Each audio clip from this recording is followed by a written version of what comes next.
Il a pris notre place afin de nous amener à la sienne, à la gloire. Conduire à la gloire beaucoup de fils. Et il a ainsi été rendu parfait par les souffrances. Hébreux 2:10. Un homme glorifié par la foi pour l'homme, rien indépendamment de nous. Sa glorification est une partie de la rédemption. C'est une partie de la reconstitution. C'est la fin de tout. Et puisque la rédemption et la reconstitution sont pour nous en Christ, la glorification l'est également. Glorifié ensemble avec lui, Romains 8:17. Il pouvait dire à la fin, je t'ai glorifié sur la terre. Il pouvait donc aussi dire, Père, glorifie-moi de la gloire que j'avais auprès de toi, avant que le monde fût, Jean 17, 4, 5. Ce que nous voulons dire, c'est que le Seigneur Jésus a vécu ici-bas une vie de foi, et qu'il dépendait absolument de Dieu en toutes choses. Sa vie était entièrement une vie de foi, comme vous et moi sommes appelés à vivre cette même vie de la foi. Et sur cette base, en tant qu'homme, il a traversé cette vie, donnant pleine satisfaction à Dieu, à un tel point qu'il a pu être glorifié. Mais rappelez-vous que l'incarnation n'a pas été pour lui-même, elle a été pour nous. Et tout ce qui a été lié à l'incarnation est pour nous. C'est notre rédemption, notre constitution et notre glorification par le perfectionnement en lui. Christ est pour nous. Or, tout ceci établit le fondement pour croire. Il est dommage que nous ne disposions pas de traduction exacte.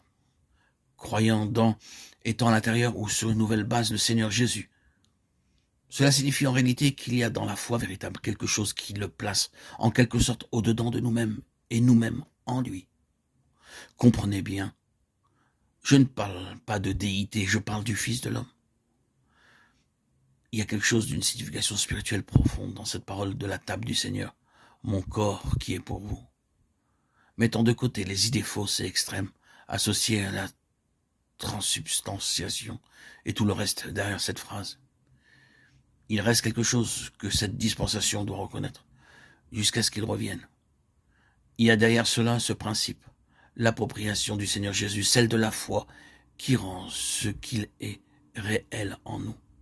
Nous sommes rachetés par la foi en lui. Nous sommes reconstitués par la foi en lui. Nous sommes rendus parfaits par la foi en lui.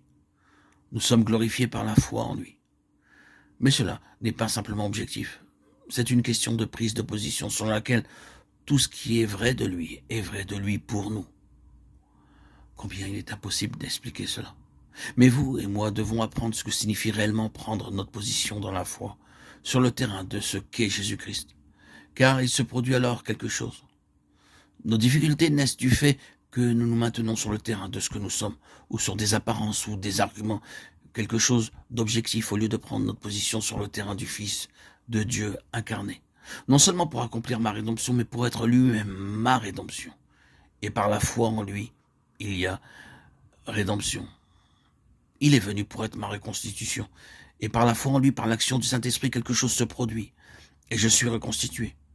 Il est venu pour être ma perfection et par la foi en lui. Le Saint-Esprit se charge de l'œuvre de mon perfectionnement.